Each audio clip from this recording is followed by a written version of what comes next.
Good morning, everybody. Welcome into Let's Bet It here on Pickswise. I am Mark Zinno, joined here on this Tuesday by Jared Smith. Welcome in, Jared. We are 2 days away from the NFL draft, and boy, have we got a lot to get to today. Oh, man. Yeah, I'm in Vegas. A little different setting here.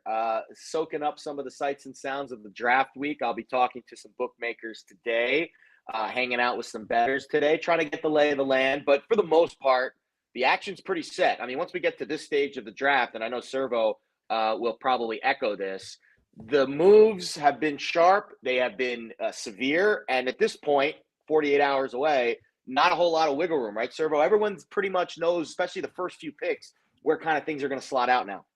And of course, Jared, you and I, along with the rest of our Pickswise cohorts, have our own little top 10 version here. You've turned yours in yet? I did. I turned it in yesterday. Yeah, Are we going over it today? Well, I went complete counterculture, man. I went nuts. You did. I went definitely did. Off the board, and I'm going to win this thing just because I have that much confidence in my Nostradamus draft, my Nostradamus abilities, if you will. But with that, before we get to our top 10, let's welcome in Dan Servodidio here to help break down the NFL draft with us, because there is so much to get to. And most recently, as we see, the favorite to be the number one overall pick has now flipped. And not only has it flipped, Dan, it's gone even heavier in the direction in the last 24 hours to Travon Walker now, who is a minus 200 favorite over Aiden Hutchinson to be the number one overall pick. From a purely draft standpoint, forget the betting standpoint, is Travon Walker the number one overall pick in your opinion? I know, crazy odds movement yesterday. That was like the big news yesterday morning, seeing him flip to be the favorite, the number one pick, and then Hutchinson now the favorite to be the number two pick. If you're looking at that spot, but so this draft, I mean, last year we had Trevor Lawrence, clearly going to be the number one pick. Everyone knew it. The Jaguars needed a quarterback. This draft doesn't have like a clear cut number one pick. I'm sure you guys would agree with that. And that's why I think everyone just kind of penciled in Hutchinson. But Walker has gotten the buzz. GM Trent Baalke for the Jaguars has been, people are pointing to some of the higher upside picks he's made in the past. Aldon Smith was one of them when Baalke was with the 49ers. So maybe that's the direction that he's looking to go here, just taking a higher upside, maybe slightly riskier pick than Hutchinson. But the other thing I'm looking at with the Jaguars is they run a 3-4 defense. And Walker's skill set kind of fits in better there. Georgia's defense was one that rotated guys in, and Walker was a guy that played inside, a little on the edge too. So he's not like a pure edge rusher like Hutchinson or Kayvon Thibodeau we know in this draft. So it kind of fits better for the Jaguars, and it makes sense to me. Jared, we've seen 4 different favorites, at least to my recollection here. Now with Travon Walker, Aiden Hutchinson, Evan Neal, and Kayvon Thibodeau have all been favorites to be the number one overall pick in this draft. So where do you sit on the number one overall pick? I think it's Walker. Listen, when it comes to the draft, the steam does not lie with this stuff. Unlike an NBA game or a college basketball game or an NFL game, the ball can bounce in funny directions once the game starts. The sharp money's all on one side and it moves the line, a point, 2 points. And then the game starts and something weird, fluky happens that not even the smartest, sharpest mind could predict.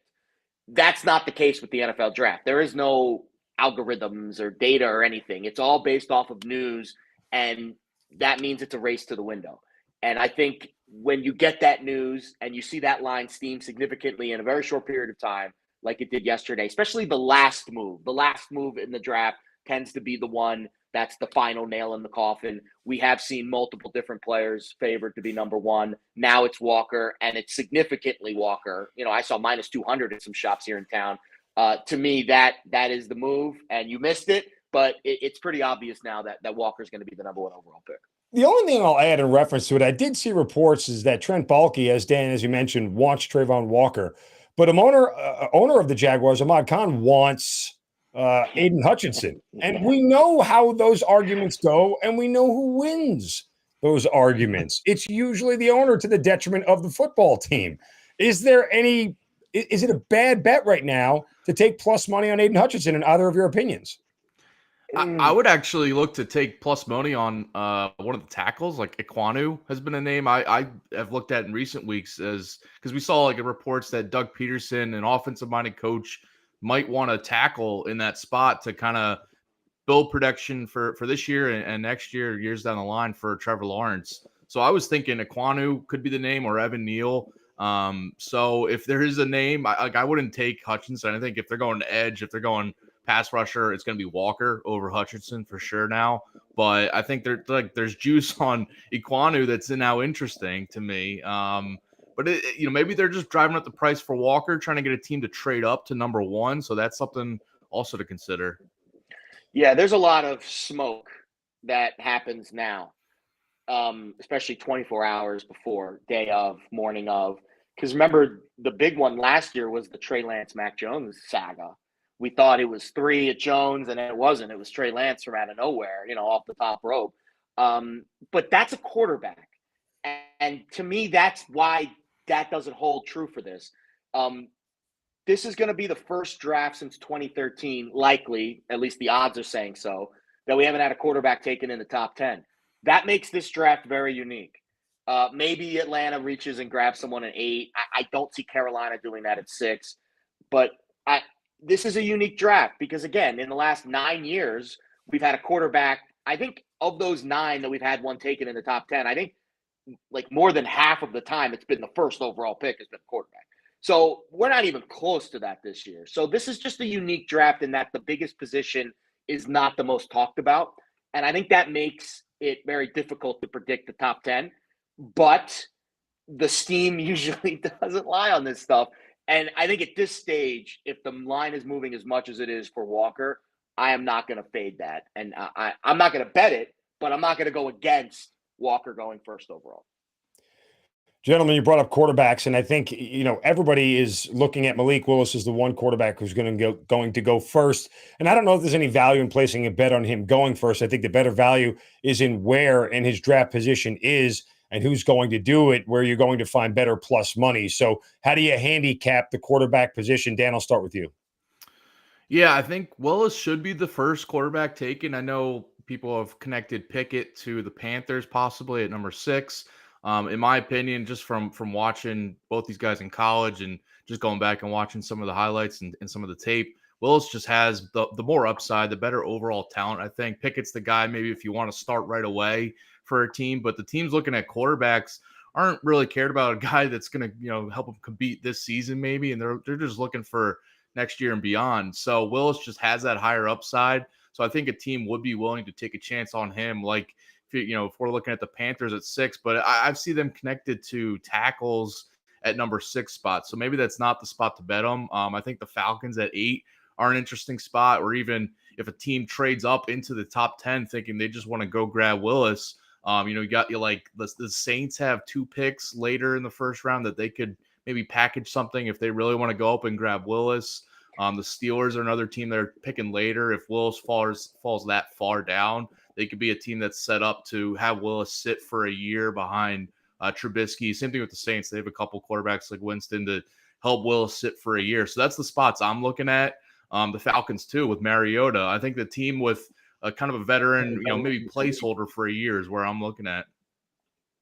Yeah, I think with Pickett, I mean, this is not a good draft for quarterbacks, period, end of story. I'll be honest, if you asked me which guy might have the most upside in 5 years, I would say almost Desmond Ritter's name has to be in the conversation, and I've heard some buzz on him to be a first-round pick.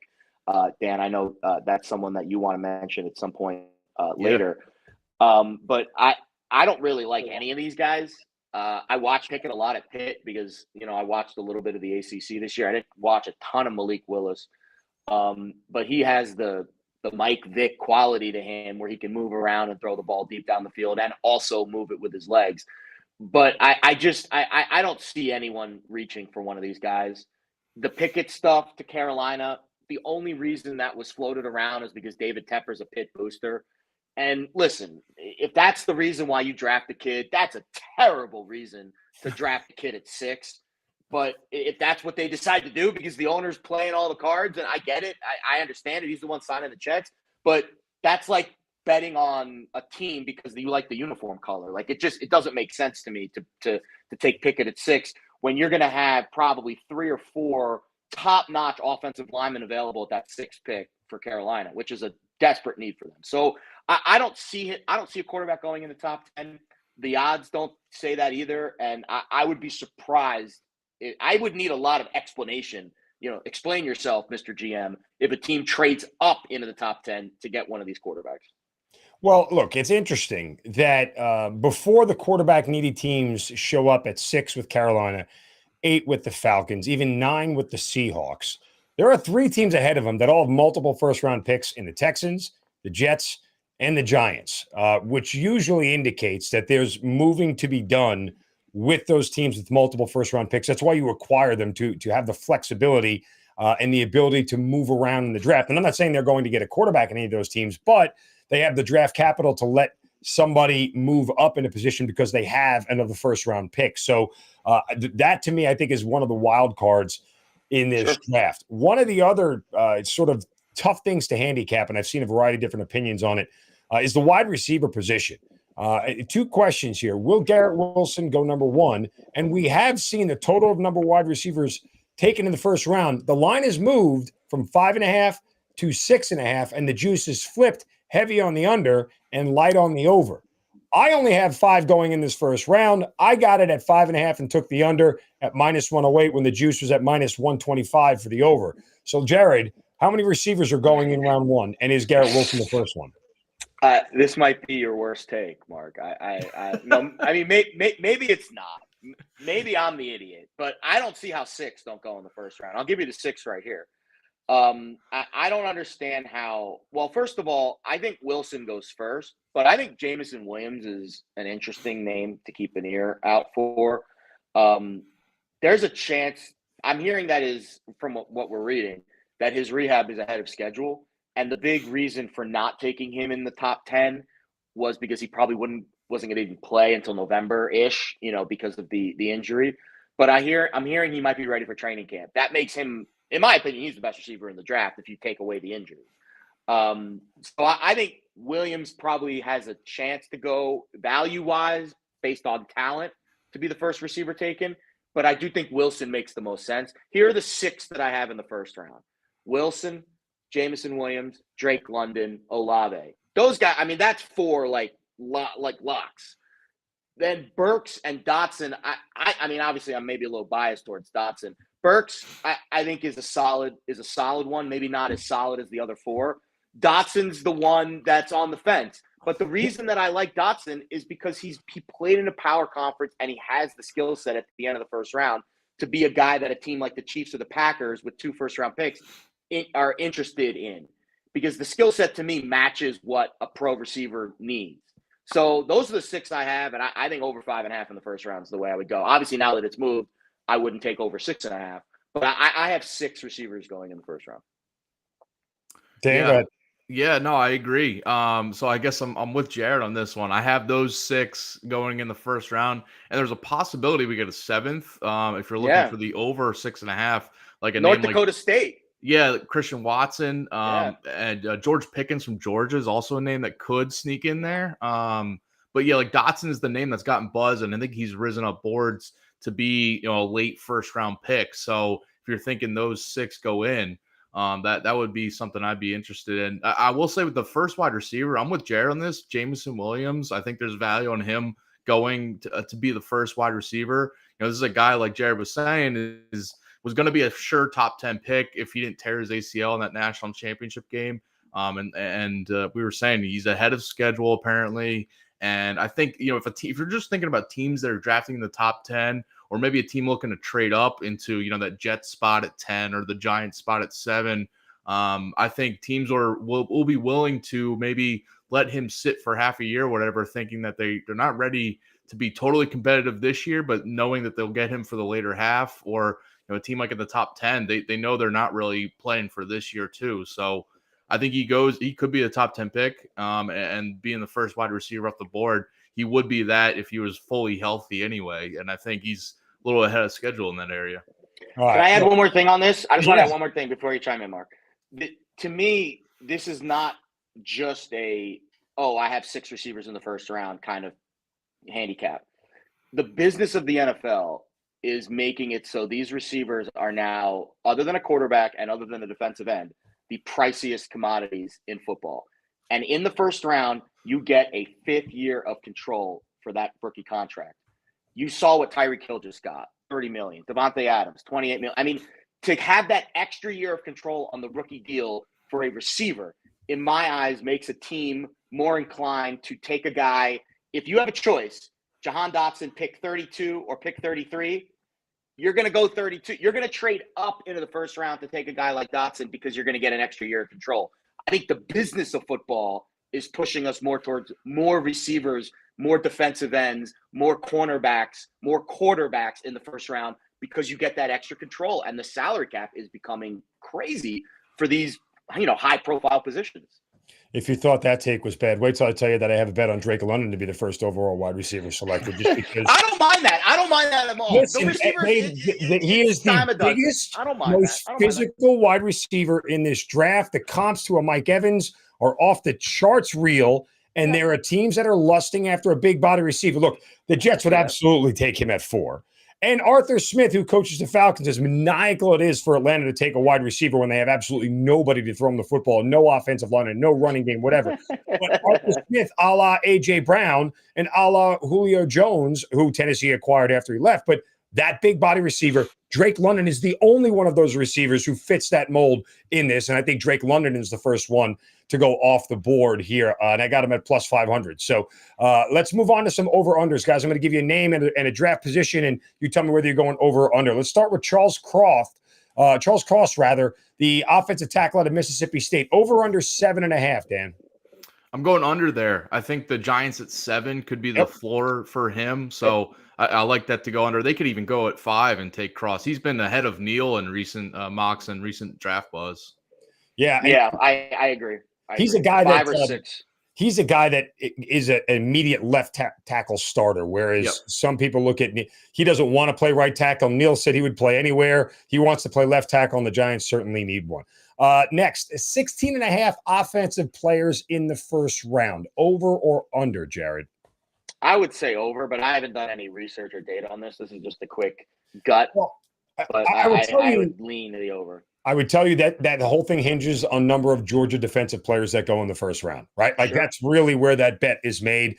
If they get to 5 or 6 Georgia defensive players drafted in the first round, that goes under. I think that's the hinge right there, Dan.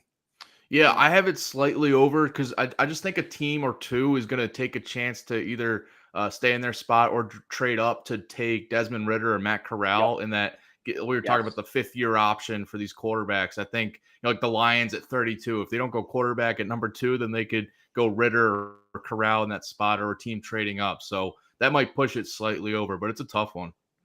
Yeah, and again, a la Lamar Jackson getting taken with the 32nd overall pick when the Ravens traded back to get him. All right, next is Ahmad Gardner, over under 5.5. I will tell you, I am on the over. I think Derek Stingley gets taken before he does. In fact, I have Stingley going 3 overall, and I think Gardner falls out of the top 5. I could see Gardner falling out of the top 5. I do not see him getting past Wink Martindale and 7 to the Giants. I do not see that. So I got 7.5 for Gardner, and I got under early. That was one of the first. We gave this bet out like 2 weeks ago on the show. Now that it's 5.5, I would probably not bet the under. But the Stingley juice has been real. The steam in town here on Stingley has been pretty heavy too. I saw it down to 8.5 this morning, and I think you could probably make a decent bet Stingley be the first corner off the board right now if you want to protect your Ahmad Gardner under that we gave out a week ago. But I think at 5.5, I agree, Mark. I'd probably lean to the over there. I think 7 of the Giants is probably where he lands. Yeah, I'd stay away from this one because, like you guys are saying, it's been steamed under, but you're running out of spots if you're just penciling in names for that top 5. I would not bet under 5.5. Yeah, but it's this way, Dan. You just hinted on it. If you get the 3 defensive line DNs to go in Walker, Hutchinson, and Thibodeau, and 1 of the offensive tackles, that only leaves 1 spot left for him to go in. Yeah. And that would be the Giants at 5 if those 4 go ahead of them. So I think the Giants are going to go tackle first. Of course they are. I think they'll go tackle. Yeah, I agree. There's just no room for him in the top 5. And if it is the Texans, from what I've read, Lovie Smith is more partial to Derek Stingley Jr. than he is Ahmad Gardner, based off pedigree and competition and everything else. As much as Ahmad Gardner had the early steam, I think it's Stingley on the late side. All right, over to Drake London at 11.5, boys. Go under. Go under. I'm telling you. Servo, I'll let you be the bearer of bad news. Well, even though I think Williams could be the first wide receiver off the board, I'm still going under for Drake London here. I think Washington at 11 might be the floor for London. He's that. So I've looked at Washington. I've been thinking about this for a few weeks now. Is that they have Carson Wentz in the building now, and he's had success with these bigger bodied wide receivers. It happened with Indy with Michael Pittman. It happened with Alshon Jeffrey in Philadelphia. And I think if the Washington Commanders want to get the best out of Wentz and see if he's the answer right now this year, they're going to need another complement to Terry McLaurin. And I think they go wide receiver with that pick. And I think it's Drake London if he's still on the board. That's it. Now that's a tough bet because you're basing your bet on one team to take him. The better bet would just to try to find a bet on Washington to take London at 11. I don't know if that's available because, to go under 11.5, you're laying juice there. Whereas if you think he's going to go 11, and there's really not a lot of wiggle room 1 through 9, I don't think. Maybe if Zeno's prediction comes true and the Jets take him, it's the most Jets thing ever. It is the most Jets. They're not taking London at 4. It is the most Jets thing ever to take him at 4. I think they would get killed on Twitter. They would get destroyed. Speaking as a Jets fan, I'm here for it. I'm here for all of it. But I don't see them going receiver at 4, knowing that there's going to be multiple receivers available at 10 for them, and they can still have their pick. Maybe they're in love with Drake London. I get it. I haven't heard that. I've heard Thibodeau at 4 is really who the Jets are targeting. But I would stay under for London, but I think the better bet is to try to find him to go to Washington because I think that's the only spot in the top 11 that he can realistically go. I think I don't think London goes in the top 10. All right, Servo, we got a couple of minutes left here. Let's get all your picks for the draft here with just 48 hours left to go. Yeah, I got a few here. I'll go through them quickly. We talked about this earlier. Desmond Ridder, first round pick, minus 130. I had it. The Lions, I think at 32 is a great possibility. If he's still on the board there, we could see a team trade up or like a team I was saying, like the Steelers or someone that's glad to have him sit for a year. So I like him to go in the first round. I think that's a good bet. Over 6.5 Big Ten players drafted in the first round is an interesting one to me, and I like that. If you're just going through it, at least Aiden Hutchinson, Garrett Wilson, Chris Olave, George Karlaftis, and Dexton Hill are pretty much locks in the first round. And then I also have Jahan Dotson. We were talking about him. Tyler Lindenbaum is another name. Boye Mafe from Minnesota. David Bravo. Wow. Yeah, so if you're just going through the names. 8 right there. Yeah, that's really good. Yeah, we have I have 6 locks pretty much to me. So I think that goes over. And then another one I like, Titans to draft an offensive lineman with their first round pick or first draft pick. They're sitting in the later first round, but they need to replace 2 starters on the O-line, run heavy offense with Derrick Henry back, including starting left guard Roger Saffold, who's now gone. So they have to replace that. I think they just go O-line with that pick and just building the offensive line. So a plus 175, good there. And then the last one I have, Devontae Wyatt, Georgia defensive lineman, under 29.5. I think that the Bucks at 27 feels like a good floor for him. Just trying to replace some talent along the D line, but there's teams ahead of he could go much earlier, like the Saints or the Eagles could take him an earlier pick. So those are 4 bets I'm locking in. Dan Servodidio, always great to have you, brother. Thanks for the insight. Enjoy the draft on Thursday. Yeah, thank you guys for having me on. All right. Worst take ever, according to Jared Smith, coming from me. Maybe it's because you're in Vegas, been out late partying at night. You don't realize how great my takes are. And speaking of great takes, let's pivot from the NFL draft to the NBA. Brian Scalabrine. Scal, welcome, brother. Good to see you. How much are you happy that it was a sweep of the Brooklyn Nets? Oh, boy. Oh, yeah. I mean, I thought it was going to be more of a series, and it could have been. You think about game 1, the way game 1 unfolded. Brooklyn had a 17-point lead in game 2, but what was mind-boggling to me is how much the Celtics were better than them and how, I knew they were better, but it was significant. And, Brooklyn's got some problems with Ben Simmons, who knows, and Joe Harris being out. Obviously, the series was closer, but even if those guys were healthy, the smackdown that the Celtics put on the Nets, have to make the Nets think like you are probably not a championship caliber team moving forward with the likes of the Bucks being young and the Celtics being young and all these up and coming teams. KD looked old in this series, Scal. Like he looked he looked like he was kind of worn down a little bit. You know what's funny? I just realized this. Like I love KD. I think he's the best player in the world. But one thing that's interesting is you watch like Jason Tatum play against like a Kyrie Irving. He'll use his frame to seal him off and get to the basket. Like KD, everything he does it in space. So he's yakking crossover dribbles or hesitation dribbles, and he's trying to get space. But it was amazing how guys kept putting their bodies on him, and like how much KD he acted like he was about it, which I'm not saying he didn't back down, but you could see he was getting physical. But you could tell that's not really what he wants to do. He doesn't want to play a good, clean, physical game. He wants space. He wants space to work. And I wonder if other teams are going to try to now be physical with Durant, try to jam him up, try to frustrate him. And what does that look like for Kevin Durant over the course of the next few years of his career? 2 points to dovetail what both of you guys just said. In reference to him looking tired, I think one, the amount of energy he expended defensively on Jason Tatum and keeping up with him wore him down. And what Scal just said is 100% true. Why we saw him go 0 for 10 in the second half. Why you saw in crunch time him missing shots. He looked like he had tired legs, looked like he was a little worn down from that standpoint. And Scal, to your point, in reality, I think you can make an argument. The Nets could have won all 4 of these games. Boston was just better in crunch when it mattered. You can't make that argument. You can't make. You can say 1 and 2. 1 and 2, yes. 1 and 2. 3 was a smackdown. And 4 was the Nets not really wanting to go. And our game got close, but it wasn't really. Like Kevin Durant comes out of halftime, throws the ball to Bruce Brown. Bruce Brown travels. They don't call it. He runs back, smiles at Ime, and waves his hands like his guy just traveled. That makes you think they want to win that game. I know it got close. They did not want to win that game. Okay. 1, 2, 3, Cancun. That was the sign on the bottom on the subway going out of Atlantic Ave. Fair enough. After the game. Scout, one more question about the Nets, and I heard Shaq on the TNT pregame or postgame show say that it was a punk move by Ben Simmons not to play in Game 4. What did you think about that whole saga, and where do you think the Nets land on Simmons down the road? You know, like he just played it wrong. You know, like don't dress like Dr. Seuss on the sideline when you're not playing, you know, and just wear like a Nets shirt and just sitting behind the bench. Or don't go out there.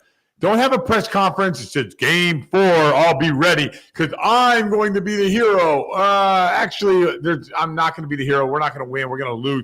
All right, now I'm out. And then the day before you got orange prison pants on, and the next day you're nowhere to be found.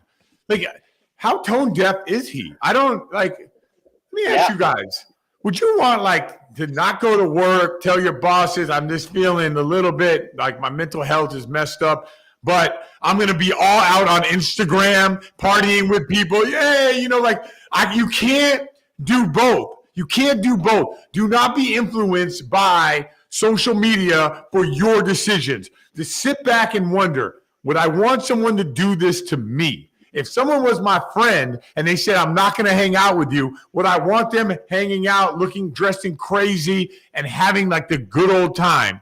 No, you don't want that. He's tone deaf. He's got to figure this thing out. He's Ben Simmons is about Ben Simmons. That's the problem with what's going on. And I think the NBA will step in and say they're going to start having things like the Ben Simmons rule.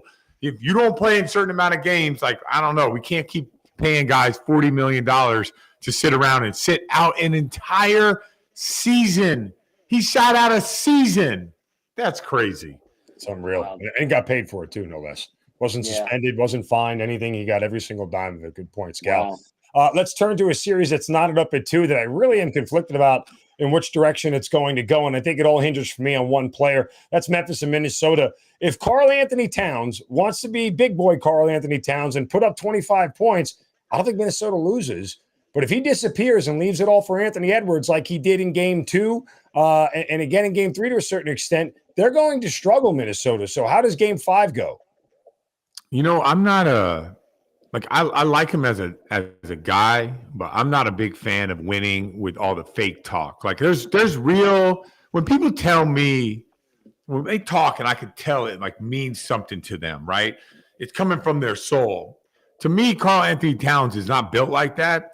I don't think he's about like he understands like the level of intensity that he has to bring in the playoffs, like every single possession.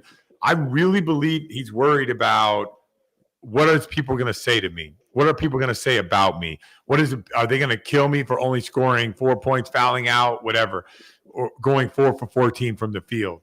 And then when he has a good game, look at me. Like it's not about the right stuff. One thing that the NBA player, the ones that you can go to bat with every single day, are the ones that care about their teammates. Like there is not I don't think you should walk around like I don't care what anybody says. You should care about what your teammates and your peers think of you. And I don't know if he cares about that. I think he cares more about the other stuff. So I am not rolling with them. By the way, John Morant, you see he got most improved. He went over to Desmond Bain's house, dropped off the trophy, said, "This ain't even mine. It's yours, bro." He's not taking it back.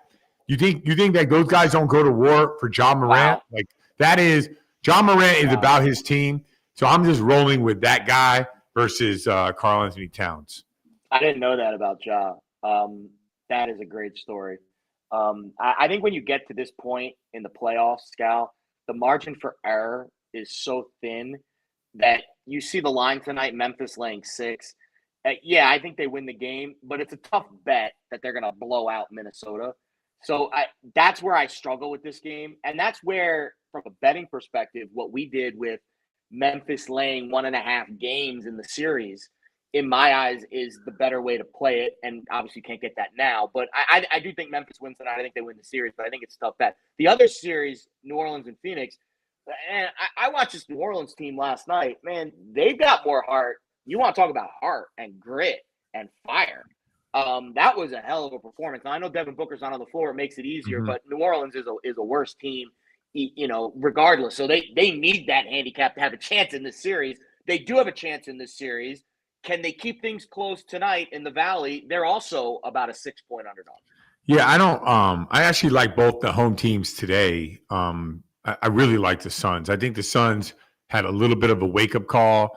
Like they got away from what I consider their strength is, which is playing simple basketball, moving the floor, shrinking the floor, not playing in space, but making everything smaller for people on the defensive end, and then offensively continue to trust that next guy. Like sometimes when Devin Booker goes out, sometimes in your mind you're thinking, okay, I got to do more. You don't actually have to do that. If you start thinking like, oh, I got to do more, I got to score 20, I got to make the right play. And every single time they're out there, I thought they got away from that. And the momentum in New Orleans, remember, there's a lot of time. That organization has had a tough time this year with Zion sitting out. The crowd has not really been about their team. Now, all of a sudden, that there's some momentum there. I think that there's going to be a big letdown for New Orleans today. Doesn't mean that they can't bounce back in Game 6 because the crowd could get back into it. But today, to me, feels like a big letdown. The Phoenix Suns refocus, understand what life is like without Devin Booker, and I think they get the win. I think they win by 13, 14, 15 points. All right, gentlemen, let's turn our attention to some props here. Red Hot Chili Poppers, as we like. There we go. Let's get back to the Minnesota-Memphis series. And Desmond Bain, over under 20.5 points, Scal, the most improved player according to John Morant. Yeah. I hate to bet these because I do like Desmond Bain. I think there's a good chance that he could do it, but it wouldn't be something that I'd be like, gotta jump all over this. By the way, yesterday I jumped all over the Kevin Durant. And you guys know me, I'm not a prop guy. I jumped all over Kevin Durant over 5.5 assists a game. Are you kidding me? Don't you guys watch? Like, he's going to pass the ball, and he's going to have the ball in his hands 100 times. So I jumped all over that. But not to get loose, lock in here, I will say Desmond Bain goes over. A lot of attention on John Morant. Desmond Bain, he plays big. I think he goes over that, but it's going to be close. You'll be sweating this one out to the end. 60 points in his last 2 games, Scal. I know. He's balling. He's balling right now. A lot of times when you do that, then the team adjusts and they give something else up, right? But I'll give you a quick story. I'll give you a quick story. story. I had this game of my life, triple overtime against Detroit. I was knocking down threes, bang, bang, bang, bang. Like it was one of the greatest games I've ever played. I had 2 more games in the series. I didn't see the hoop for 2 games. Like every time I got caught, all I saw was people in my face. And I was like, damn, got rid of the ball. What happened? What happened to all those wide open shots that I was getting, So what happened is I hit the scouting report. I'm not saying Desmond Bain is me or not on the scouting report, but they're going to start shifting their attention to Desmond Bain. But it's going to be close. I still think he's a good player. I like him. I still think he can get it, though. We're going to have to go back to the game, but after that story, I don't know how I transition away from hands to the face or hands in the face, because that's all Trae Young has seen all series long, is hands in his face. And he's openly admitted it. He hasn't been guarding like this in years, hasn't seen defense like this in years. Clearly, he's been held to 2 single-digit scoring games, but the prop for him, over or under 8.5 assists. Over. Yeah, the answer for star players when they're really struggling is to be aggressive and move the ball. It's counterintuitive to what your mom says when you go play, right? Be aggressive, Johnny. Go to the basket and shoot it. No. You need to be aggressive and you need to find guys. So Trae Young needs to uptick his aggressiveness to get to the paint. And then when he gets there, make the right play. I'm going over on this one. Capello back, so he'll go over the top for lobs. And I think Trae Young will have like a 14, a 15 assist night, because Miami, they are doing whatever they can to make his life miserable. Yeah, I agree with that logic. The only thing that concerns me is that he's gone under in all 4 games of the series. He got the 8 once, but the rest of them have been multiple assists under. I would not bet this one. I think the Hawks are done tonight, right? I mean, I can't see them going down to Miami and keeping this one close. I felt like they got their game. We heard from our Hawks correspondent, Lauren Jabara. They wanted to go back to Miami for one more game and have one more road trip down to Miami. I think that was Lauren who wanted to go back to Miami. Lauren wanted to go back for one more game and one more road trip. I don't think wanted to go back too. It's the only time where players want to get back on the plane and go play another game, right? We're like the Nets, you could tell the Nets did not want to go back to Boston in the fourth quarter. They were like, let's get that trip down to Miami one more time. I personally think that Trae tonight will actually have a halfway decent game. Like, he knows they're going down. He's going to go down big. He's one of those players here where my team's going to get beat, but at the end of the day, in a clinching game, I'm still going to have 32, and you're not going to say I didn't show up when my team needed me the most. That's kind of the mentality I see with Trae. He'll have a good night. I think the Hawks can keep it closer than the 7 in general, but I don't know. They're not going to win the game. One more prop here to get to. Anthony Edwards, back to that Minnesota-Memphis series. Over or under 3.5 threes. So that goes down to, do you think that Minnesota will move the ball? Because if they do, he'll go over. Because he'll make his 1 to 2 off the isolation, but he's going to have to get a few more. So let's say he takes 4 on the isolation and he can take 6 more, or 5 more, then yeah. But what are we going to get from Karl Anthony Towns? I have no idea. Is D'Angelo Russell going to take those terrible shots that he takes? Are they going to be the only way to beat Memphis is to move it? So I don't trust. This has nothing to do with Anthony Edwards. To me, I don't trust the Timberwolves today. So I'm going to say under, because I don't trust the Timberwolves ball movement, even though when they're at their best, they're flying around defensively and they're moving the ball. But I just don't have faith in that team. So I'll say under, and it's not Edwards' fault because he is the best player on their team. The funny thing about this number is that he's actually gotten 4 in all 4 games, right on the number, which does not leave a lot of margin for error. Now, the juice I'm seeing on FanDuel is, basically minus 110, minus 115 on both sides. So it's not heavily juiced in either direction, which makes it kind of a coin flip. I would say under, just because he's gotten 4 in all 4 games. I think the negative regression, because he's not a lockdown 3-point shooter. That's not his game. So I would lean to the under. I'll close with this on the NBA Scout, and you tell me what you think it is. Even odds today for Memphis and Phoenix just to win. They both have to win. It's a parlay, but Memphis money line, Phoenix money line, straight up, basically plus 100 over at FanDuel. That feels like a pretty decent Whoa, bet. whoa, whoa, whoa, whoa, whoa, whoa, whoa, whoa, whoa. Both those teams win, not covering. Right. Not covered. Just win the game. Even money. Yeah. Even money. But they both have to win. That's why I do this show. I know they pay me to do this show and everything like that, but like you really are giving away free money. See, I know what's going to happen. I have no idea how to bet this stuff. That's what we do. That's why we're here. You give us. Right. You see. You're the dish man. You're the dime guy, and then we knock it down. That's how it goes, baby. Yeah, that's what I like. I was going to tell you the cover. Like if you can get even, I'm doing that. I'm doing that right there. Memphis that is money good. line. Phoenix money line parlay. Grab your phones right now. Everybody get on. We'll do it together. Yeah, that's my bet. Like I think Phoenix is going to win, and I think Memphis is going to win. I think both teams are going to cover, right?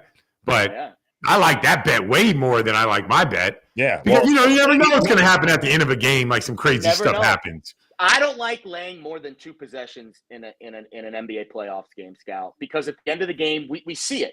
These teams relax. They see the finish line. They don't care how many points they win by. It doesn't matter to them. It's all that matters is you get that W in the marker.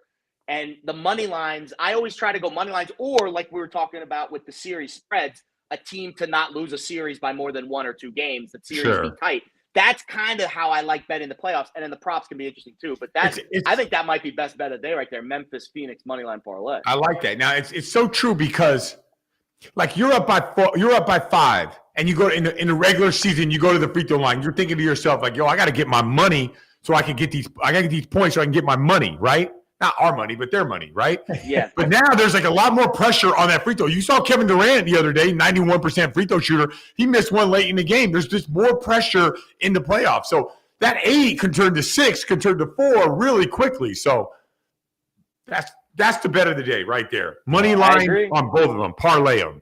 No need to go any further with Brian Scalabrine. Scal, great to talk to you as always, man. Mic drop. Appreciate it. Thanks for the time. Stay well. See ya. That was outstanding. That was a lot of fun. Always good to chat with Scal. That's great. All right, we got to pivot to Major League Baseball. Better up. Here we go. NRFIs and YRFIs. My NRFI is my play of the day, Jared. So I will defer to you here. As NRFIs went 5-2 yesterday. YRFIs on the year 125 and 119. That is just 51%. And that's YRFIs are minus 10.5 units. NRFIs minus 27.9 units. So where are you going today with your Major League Baseball plays? Yeah, it's kind of funny how the odds are pretty good. The odds makers are pretty good at doing this because they price these bets to the point where unless you're 54, 53 even percent, I would say minimum, probably more closer to 54%, you're not going to be profitable just blind betting these. The NRFIs are down even more so. But even the YRFIs are at 51%. You're not even close to sniffing the profit. You're down 10 units on the year. So that means we're going to stick to the same approach that we've had all year long. Plus money, YRFIs. Maybe later in the year when I have more data, I'll go off of that approach. But I'll stick to it at least today, at least this week, as the data continues to trickle in. 2 YRFIs on my card today. Rockies, Phillies. I'll start there, plus 105. These teams are very hot and heavy to the YRFI this year, combined 22 and 11, up almost 6 units. Rockies probably a little skewed with their record because they play Coors, but the units, they're still up 2 units, it's on their YRFIs this year. So still a positive team. German Marquez 3-0 this year to the NRFI, but he does not have good numbers against the top of this Phillies lineup. Schwarber, Harper, Castellanos, Realmuto, all batting over 300 against him in his career. Zach Eflin on the other side is a gas can. 2-1 to the YRFI this year. He's pitched in 3 games. He's allowed 2 runs in the first inning, twice has allowed a run in the first inning. And he has a 5.83 career ERA in the first. So Eflin's a guy we're going to be fading a lot this year. And the Phillies in general, because of how good that top of the lineup is, will be a YRFI team. So I got that plus 105 over DraftKings. Even odds on Red Sox, Blue Jays. I got this also at DraftKings. These teams are about average to the YRFI this year. They're both 9-8. The Red Sox have conceded more than they've scored. The Blue Jays, as you would expect, have scored more than they've conceded. In fact, the Blue Jays have scored in almost 50% of their first innings this year. Nick Pivetta, Kevin Gossman is your pitching matchup there. Listen, Gossman's a star, and I love his overall output and overall outlook this year for Toronto. coming in from San Francisco. I think he's an ace at the top of that lineup. But I think overall at 71% NRFI rate last year, he can be had. And with Pivetta, he's a guy that I would absolutely look to fade in certain spots. So the fact that we're getting even odds on the Red Sox and the Blue Jays with 2+ lineups, especially Toronto's lineup, I figured that was a decent shot there. But I think I like the Rockies-Phillies one a little bit more. But I'll play both of them. Rockies-Phillies, YRFI plus 105. Red Sox, Blue Jays, YRFI plus 100. I have one play in Major League Baseball today. It is a K prop. You just mentioned him. Kevin Gausman over 6.5 Ks as he takes on the Boston Red Sox. Projections have him striking out 8 guys tonight. The Boston Red Sox average over 7 strikeouts a game. They've averaged just under 7 strikeouts in their last 3 games. And so Gausman tonight over the 6.5 Ks, and he is at plus 110 to go over that number. So getting positive money here. I have one more baseball bet. Sorry, I forgot to mention Daniel Lynch. We are fading Daniel Lynch today. K prop under 4.5. I got this. It's juicy. Minus 156 over at FanDuel. Projected for 3.6 over at Fangraphs. He's gone under 4.5 in 5 of his last 7. And this is a straight up, not only fade of Lynch, who again has been not a plus pitcher in his career, but this is a play on the White Sox lineup against lefties. First in the league in WRC plus against lefties, second in batting average, bottom 10 in strikeout rate.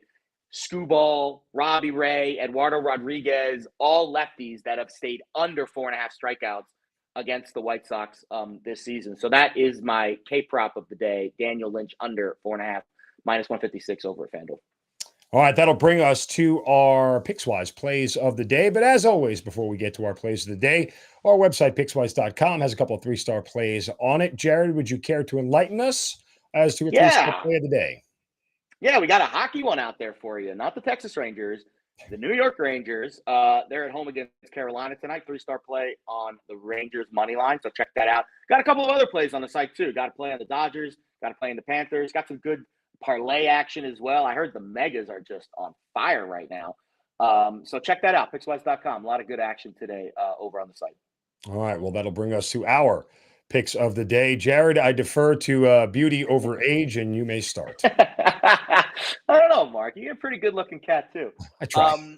So I was going to give out Lynch as the under 4.5, and I think that's a really solid play, and I think if I was stacking my card accordingly tonight, Lynch would probably be 1A, but Scal just going off about this parlay, to me, makes it a little more, it's first of all, it's a little less juicy, so you don't have to spend as much on it. But I like the idea of playing the NBA here because I think, listen, we've been hot too. I've hit 6, and I haven't thought about it in a few days because I've been on vacation, but I've hit 6 consecutive pods. So a lot of pressure here to tie the LBI all-time record tonight. So I really should take the easy, more juicier play and take the coward's way out with Lynch under 4.5. But we will oblige our buddy Scal, and we will go Grizzlies, Suns, moneyline parlay, minus 106 over at FanDuel. We get a slice of both NBA games tonight, and hopefully we can make it 7 consecutive plays of the day. Well, I can't root against you because I already made the bet. No. So there you go. I'm on your side. Listen, it's all about shopping and getting the right number at the right time so you don't wait. All right, my play of the day will be in Major League Baseball. Going to go to a NRFI between the New York Yankees and the Baltimore Orioles. These are 2 of the lowest first-inning scoring percentage teams in Major League Baseball. Yankees at 18%, Orioles at 12%. In fact, the Orioles, 0.08 runs per game in the first inning. Luis Severino on the mound for the New York Yankees, high strikeout pitcher. Orioles, high strikeout team. Yankees also strike out a ton. Jordan Lyles will get the start for Baltimore. I'm going to get through the first 6 out with no sweat tonight. A NRFI, Yankees and Orioles is my play of the day. And that does it here for us on Pickswise. We appreciate you guys tuning in. Make sure you give us a follow on the Pickswise YouTube channel. You can follow him on Twitter at Jared Smith. I'm at Mark Zinno, right? Jared Smith? Right? I got that. Jared Lee Smith. Close. Jared Lee Smith. Close He's enough. the one and only Jared Smith. You have to know who he is. There are a million Jared Smiths out there, so I had to differentiate that one a little bit. There you go. Listen, if I don't talk to you, enjoy the rest of Vegas. Enjoy the draft. It's going to be a ton of fun out there. Stay tuned to your Twitter account and your Instagram and everything else for all the live updates from the NFL draft. Our illustrious co-host Lauren Jabara always starts the show by saying, let's get it, let's bet it, on by saying, go get it, go bet it. Have a good day.